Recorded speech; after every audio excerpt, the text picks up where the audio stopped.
Well, without further ado, Dr. Hrabowski.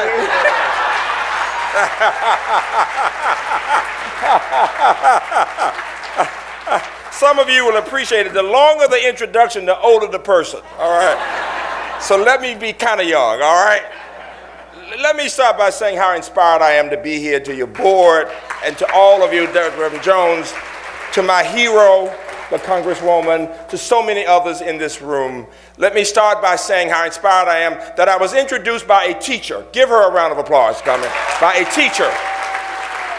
By a teacher.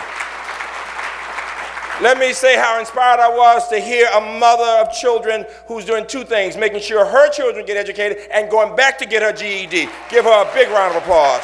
That's all right. That's all right. Now, if by chance you got any connection to UMBC, either a graduate or a parent, stand up. Let me see who you are. Let me see where you are. Whoever's in the room, got parents and whatever, graduates, a round of applause. Thank you. Thank you very much. I appreciate it. I appreciate it. Thank you very much. Mine is a campus that has students from 100 countries, and we talk about international and domestic diversity. And what I want you to know is that I've got about 2,000 blacks out of that 4,000 students, and that the graduation rates for my African Americans are the highest on my campus. Give us a big round of applause for that. And that half of my black students are males. Give me a really big round of applause for that. And that we have now produced more African Americans who've gotten MD, PhDs than any university in the history of America. Give me a big round of applause for that.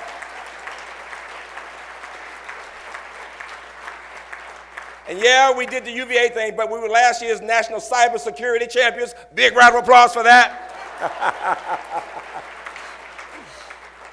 And now on to why I'm truly inspired. UPO, from Jones, I'm so impressed. He just happens to be a parent also, son-in-law and daughter. But here's the key. I begin with words from our beloved and now late Maya Angelou, who, believe it or not, 25 years ago, looked into the face of this country and said, "Lift up your eyes upon this day breaking for you. Give birth again to the dream. Women, children, men, take it, this dream, into the palms of your hands. Mold it into the image of your most public self. Sculpt it into the shape of your most private need. Here on the pulse of this new day, you may have the grace to look up and out and into your sister's eyes and into your brother's face and say deeply and with meaning, good morning. Good morning, Washington, D.C. Give Poetry and Sister Maya a round of applause.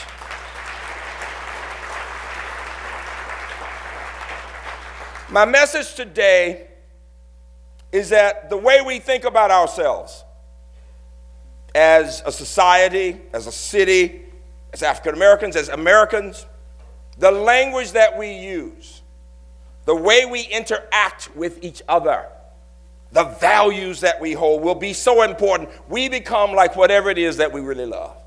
Whatever it is that we really love. And so the idea of dreams has always been a part of the American ethos and of African Americans from Harlem Renaissance and well before through the 60s in so many ways. And we think about dreams and then we think about values. What is it we really care about? And it will be these dreams and these values that shape who we are every day. Let me give you a dream. I'm thinking about the mother who's talking about what school her child will go to. I'm going to ask a woman to stand in the room who can tell you that both of her daughters came to UMBC, went on and got a PhD in biochemistry in one case and molecular biology in the other from the University of Chicago and NYU. That mama grew up in Anacostia. I want that mama to stand right now. Allison, wherever you are, stand and give her a round of applause, would you? Give her a round of applause. Now, there is the dream. There is the dream. I want every mama to want her daughter to get a PhD in biochemistry, black, white, whatever it is. There is the dream. Everybody has a childhood experience. We are all products of our childhood experience. I'm talking to wonderful people here who've been in DC for generations. And their experiences in this city, like my experiences in Birmingham, shaped who we have become. in so many of our parents, our experiences, our communities, our churches, whoever it is. It was delightful to hear the former chairman of the board say his daddy grew up in Birmingham. And so I begin with a story in Birmingham. My book, this last book, I've got 3 books out there. One's on raising smart black girls in science, one on raising smart black boys. And then the last book is entitled Holding Fast to Dreams, coming from Langston Hughes. And the notion that and it says, going from the civil rights movement when I was a child at 12 in 1963, and to today of wanting to be a producer of scientists, especially African Americans, but scientists of all races. But starting with those groups that have been the most underrepresented in these areas. And the question is, what did we learn from that period, from the 60s, that should shape some of our thinking, not just about education and science, but about education and about life. If you haven't looked at my TED Talk, which is on college science success, I would call it Success in Life. The 4 pillars that I talk about: great expectations, the notion of building community. I like the idea of your scholars program with cohorts. Because when you got a cohort, a group, your posse, or whatever you call them, you got some people who can give you support. And then the idea, I say in that talk, scientists have to produce scientists. But I would say artists produce artists. Teachers produce teachers. Activists produce activists. Whoever you are in the adult life, you have a chance to pull others, children, into that work. If you are dealing drugs, then you pull them into the drugs. You get my point? If you're doing something constructive, so the idea that we adults pull children into the work, whether it's destructive or constructive. And then the need to be honest in evaluating, where are we? I could spend the whole time talking about all the gaps, the achievement gap, income gap, the health disparities gap. We know those gaps. We know all of that. Question is, what can we do about it with some specificity? And what should be our mindset as we do on this work on this work? I want to recommend to you the report that just came out from the Aspen Commission on the social and academic and emotional development of children. And the idea is, as much as I might talk today about math and reading and academic skills that we now know from neurological research, from neuroscientists, from people like Jim Coleman and Barbara Bowman and so much, that we've got to start with early childhood from the beginning, from in vitro on, to think about what we do for children from the very beginning. Big round of applause for early childhood. Big round of applause for early childhood. That I, as a college president, must be as concerned about what happens in pre-K as PhD. You get the point?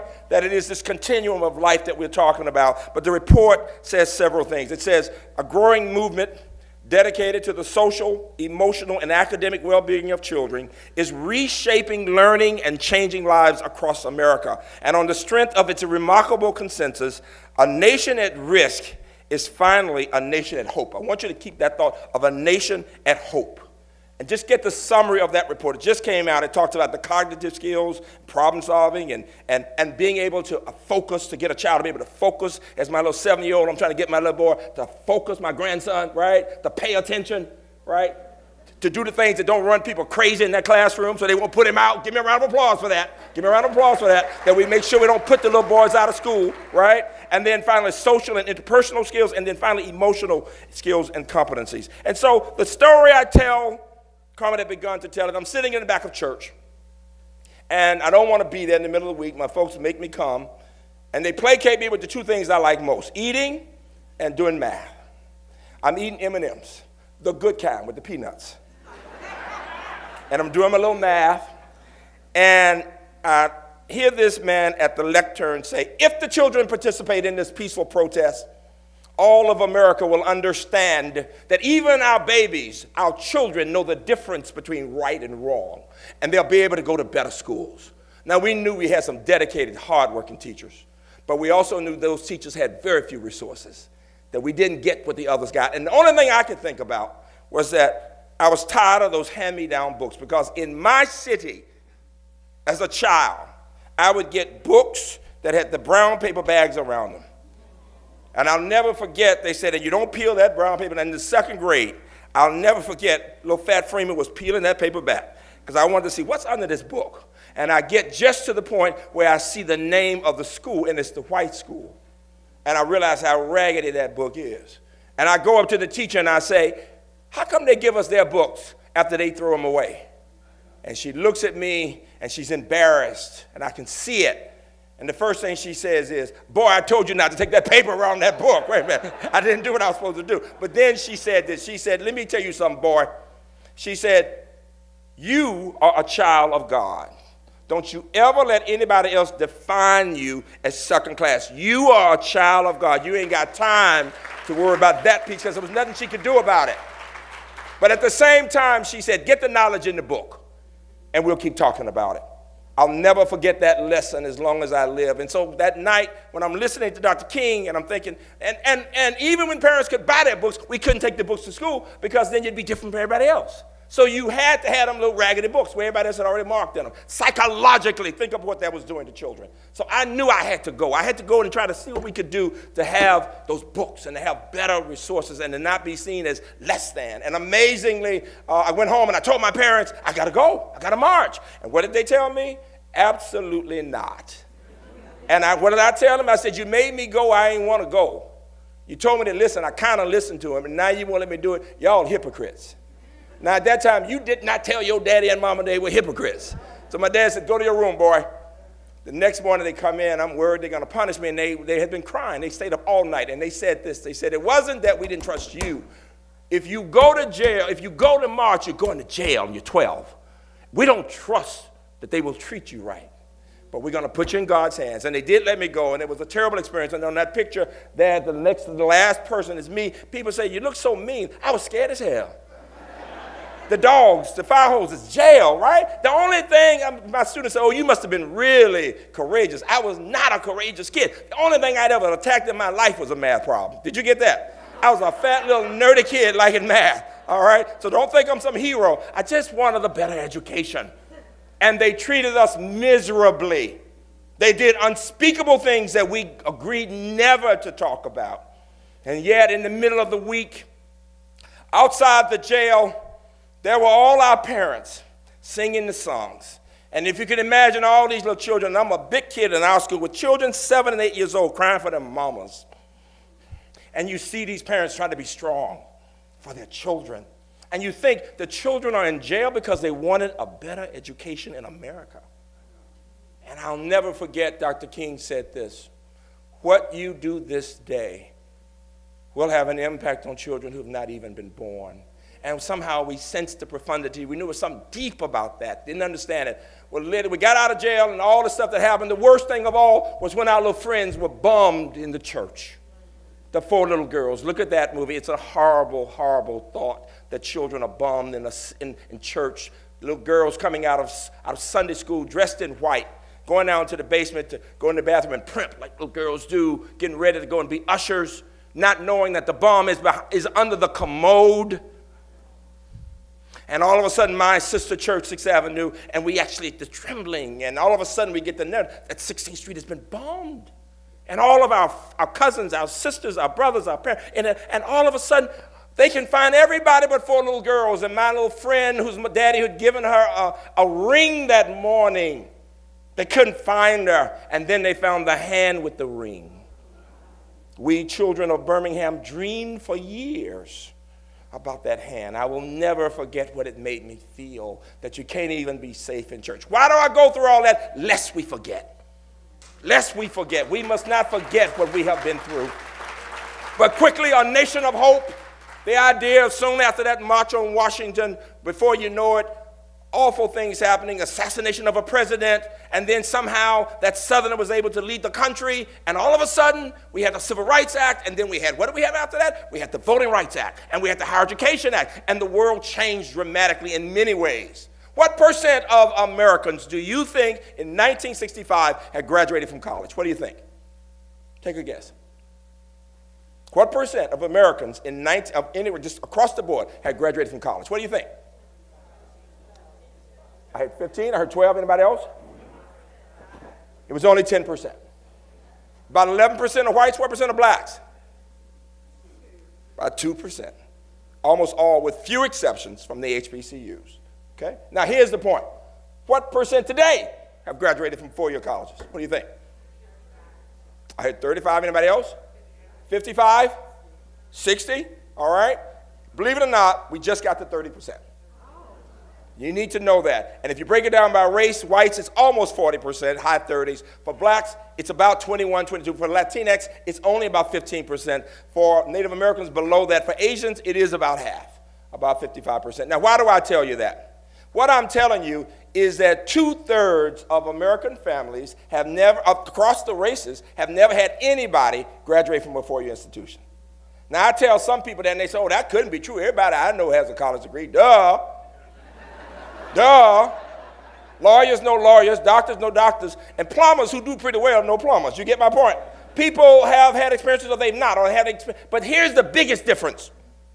In the 60s, if you're in that lower quarter, probability of going on and getting that four-year degree was about 10, 12%. Today, it's not much better. So as an American democracy, when you look at all the industrialized nations, we talk about people having chances to move up. And yet when we look at the data, what we see is we have not put in place policies that will ensure that people can move up. Well, I want to think about UPO as one of those places that helps people to move up and to get that education and to shape policy. So it's the policy level work we've got to work on, and it's then what do we do in the meantime, even as we shape policies. We got elected officials and others and people who are working on policy in D.C. all the time, and it's so important. If you haven't read that report from the National Academies on Criminal Justice, it is made very clear that it is structural racism that has led to those black boys and Latino boys in disproportionate numbers being in prison. That when you look at those children compared to their white counterparts, the most conservative of scholars can look at the data and see it is not a matter of chance. That we have structural problems we have to work on. Some states are beginning to deal with it. I chair the Margaret Casey Foundation. We're doing things, looking at California. For example, how do we get these records clean when if it's a nonviolent crime? Because it's so hard to get a job if you've got a felony. And you want to see how that relates to the family and how it relates to education. If the man wants to work and help his children out and he's got a felony, he can't get a job, what is he supposed to do? So there's this interconnection between what happens in the criminal justice system, the health challenges that we face, the education of the income level, the academic level. And so policies will be very important. But I want to give you quickly several specifics that I want you to think about are things we're working to do to make a difference in the meantime. I mentioned last night we have the Choice Program. I want you to look up the UMBC Choice Program. It is a program for first-time offenders. These are little boys, black and Latino heavily, some poor white kids, some girls, heavily boys of color, heavily black, that we've been running now for 35 years, as long as the MAHA program, 30 years. And this is the idea of nonviolent crimes, boys between 8 and 17. And we have an arrangement with the Department of Juvenile Services and the judicial system there in Maryland that if the child comes with mama, grandmama, dad, whoever they comes with, and if they get the choice, would you rather the child go into jail or be in the UMBC Choice Program?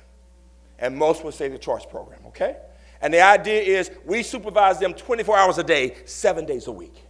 They don't live on the campus, they live at home, but they're on our campus at nighttime. We've got people to help them out, and the state pays about $5,000 per child. Now, if that child was in jail, they'd be paying $50,000 for the year. You get the point? The idea of what can we do to prevent and to support children when they get into that difficulty at the beginning. And what I will tell you that's so significant is we have now served 10,000 families. Give us a big round of applause for that. And what you learn and what you know already is those little boys may get into trouble, but when I sit with them to work on some math problems or to talk about some poetry and relate poetry to rapping, you find these amazing little thinkers who can, in rebellious ways, question what you say. It's showing their critical thinking skills because sometimes they've been better trained by the streets than they have by the schools. Did you get that? That they know how to focus, and they get and go right to the issue. And the idea is, how do we give them more of that? But I want you to think about programs like the Choice Program. And the idea is in education, what are we doing? What are the biggest challenges we face? Our children must be taught to think critically, to read and to love to read. Give me a round of applause for loving to read. Give me a child who can read, and I can teach her to do math problems. You're looking at somebody who got goosebumps doing math all his life. Goosebumps. Did you get that? Now, let me ask you a question. How many of you in this room love to read? Raise your hands. Let me see who you are. Okay. Now, let me ask you another question. I know y'all go to church, synagogue, or wherever. How many of y'all love mathematics? Let me see the hand. It's a pretty nerdy group. Not bad. It's about 25%. About 25%. First thing is this. You got to stop saying you don't like math. You might say, I'm still learning it. You got to keep learning. And mothers, do not tell your daughter you are not good in math. Because as soon as you say that, she has a problem. What is she going to say? I'm not good in math either. Okay? Very important. And today in our society, this notion of STEM is more important than ever. And when I talk about STEM, I begin by saying nothing will ever take the place of arts, humanities, social science. We know that. We've got to know what it means to be human. We have to appreciate poetry. We have to understand what we get from the music and from the arts in general. We need to understand the distinction between technology and humanity. So we must continue to give children the reading and the thinking to understand what it means to care about another human being. But given that context, we as people of color, people in cities, people of all races, everything around you is STEM. If we didn't have STEM, y'all would be cold in here right now. If we didn't have STEM, the lights would be off, it'd be dark. What's the average lifespan today? What do you think it is? Almost 80 years old. 78 to 80, okay? Average lifespan. What was it in 1900? 35. It was about mid-40s. How many of y'all over 43? Raise your hand if you're over 43. Congresswoman ain't raising her hand. She said, I ain't telling you my age. Think about it. If you were living in 1900 and you mid-40s, you're about dead right now. If we're not, all right? What's the number one reason people are living longer? What do you think? It's actually clean water.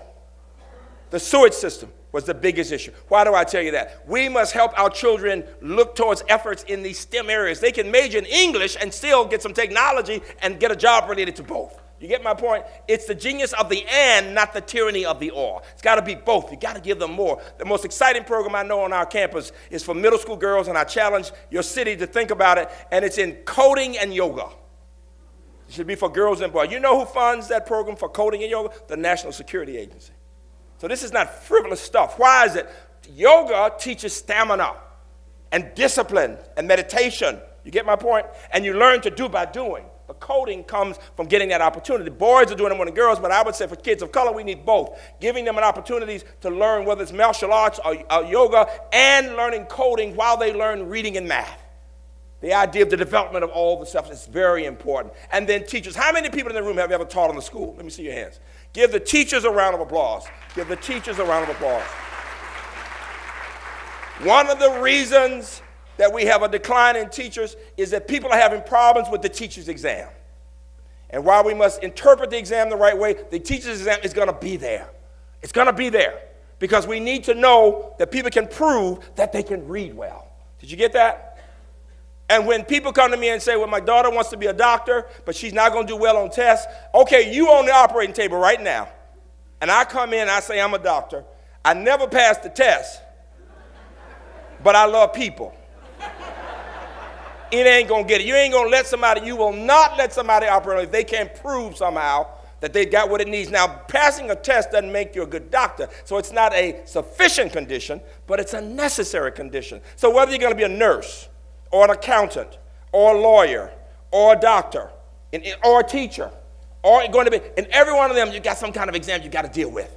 And so we need to teach our children what that means. It's about the discrimination comes because wealthy people get a lot of preparation. We've got to teach how you do it. Now I'm going to give you a math problem. You ready for this? Get ready for this math. It's a 6th grade math problem. I don't want to answer. Why am I giving you this math problem? It's about mindset. This is my biggest message today. We must stop thinking that some of us, how many of you in this room knew by the time you were in the 11th grade that you were either a math and science type or you were a history and English type? How many of you thought I'm either this or I'm this? Got to stop thinking that way. I don't care whether you go to law school or whether you go to account. In some way, we want to think you can do it all. You can learn more than you think. You want to tell your children, don't start telling, and families normally would say the boy's good in technology and she's good in humanity. No. We must say they can do it. They can do it. 29 children are in a class. 20 have dogs. 15 have cats. How many have a dog and a cat? I don't want to answer now, but I want you to hear that problem again. 6th grade problem. I use it all over the world. 29 children are in a class. 20 have dogs. 15 have cats. How many have both a dog and a cat? Now, there are 3 groups in this room. There's one group saying, why would he take up our time talking about a math problem? I'm looking at the congresswoman, what did he talk about? Wait a minute. There are others on the other end who got A's in math. They are determined to let me know how smart they are. And then finally, ones in the middle say, I'll try it later, but I don't think I can do it. Now, I'm telling you, I want you to go home. I want you to talk about that problem with your children. I want you to draw it. think about it. In other societies, people take time in life, in communities, with ideas and with math problems, and it's the only way we can help teachers, because teachers cannot do it by themselves. Give me a round of applause. Teachers cannot do it by themselves. And we can support our communities. And I loved it when the parent was talking about what she was doing to help her child. It's the idea of UPO and others helping families, to help the children, to help the schools, even as we work to change the policies. And so when you hear young people of color who are very talented say, I wouldn't ever teach, I don't want to deal with them children. But you know what I want you to tell them? Somebody dealt with you. Give me a round of applause for that. Somebody dealt with you. How dare you tell me I don't want to be no teacher? No, and it doesn't mean you teach forever, but we need more people thinking that even as we work to build the rewards and success for teachers, I get that, and give them the opportunity to do what they can do, we must have more people from these communities, because you're going to complain when they're not from these communities, but we're not looking in the mirror to say, how do we get our children to think about what they can do to support a teacher? Because it's hard being a teacher. Sometimes I'm working with parents, and they tell me, the teacher didn't do this, and the teacher didn't do that, and I'll say, well, what are you doing? What are you doing? And you know what I say? Because we're adults, I say, you had the pleasure, now you got the responsibility. You give me a round of applause for that. You had the pleasure, now you got the responsibility too. We must be in this together is what I'm saying. Look at the UMBC Sherman Scholars Program. We must produce cohorts of young people of all races who know the math or the science or the reading and who understand the challenges that children face coming from all kinds of homes and who can support families in that work. And then finally, the question is, who are you, Washington, D.C.? What is important to you as you think about being one of the greatest cities with all this power that you've got here? What can we say? You know, when I'm in Montgomery County and I look at all the national agencies, this corridor, Baltimore, Washington corridor, has more PhDs in all these science areas than anywhere in the world. All the National Institutes of Health and the National Security Agency and NASA, and we go on and on and on. And then when I chaired that Obama Commission, I'll never forget getting all the data. What percent of the scientists at the NIH, billions of dollars, all of our health care, what percent of the scientists at NIH do you think are black? I heard 1, I heard 15, I heard 5, under 1%. What percent are Hispanic? 2, 3%. There is not one agency in America that can tell me that even 1% of the scientists are black. In fact, I will propose to you, it's easier to be a black president of the United States, probabilistically, than it is to be a black scientist at NIH. That's how challenging it is. Even the Health Disparities Institute, focused on poor people and people of color, not even 1%. Now, if we're not in the room, how in the hell are we going to solve the problems of a group of people? You get my point? We must understand we have a responsibility to produce people and to have policies that help to shape. This is what my passion, our life, and what we're doing at UMBC.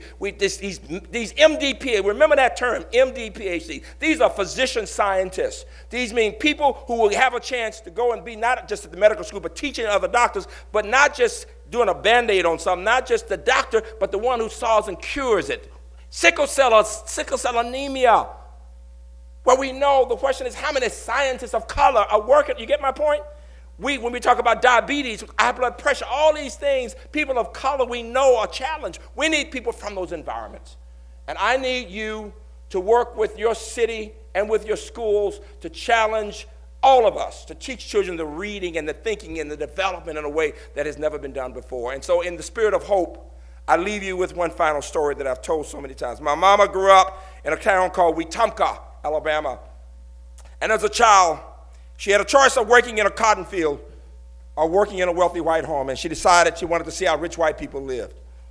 And the defining characteristic of that home was it had a library at a time way back in the 30s that children of color had no library, no public library. And the only book in my mama's house was the Bible, a wonderful book.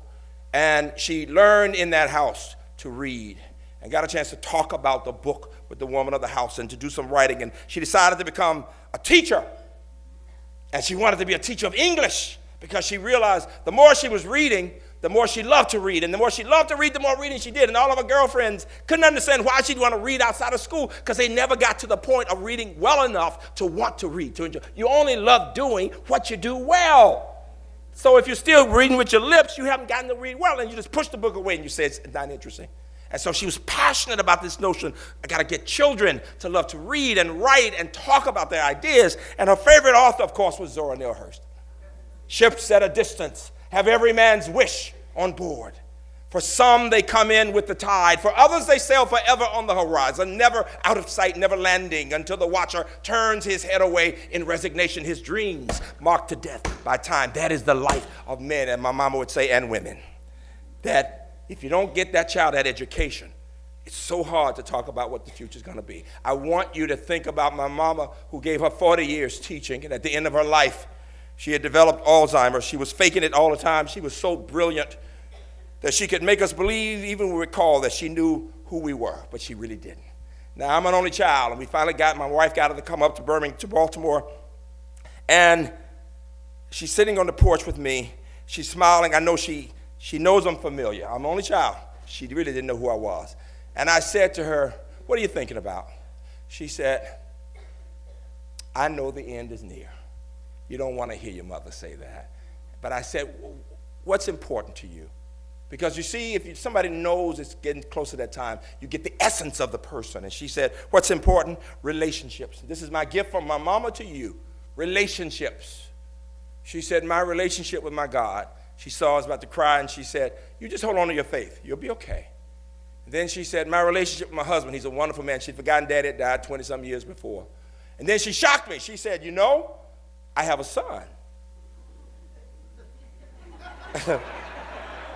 All of a sudden, my anger, my grief turned to anger. I looked at her and I said, you got a son?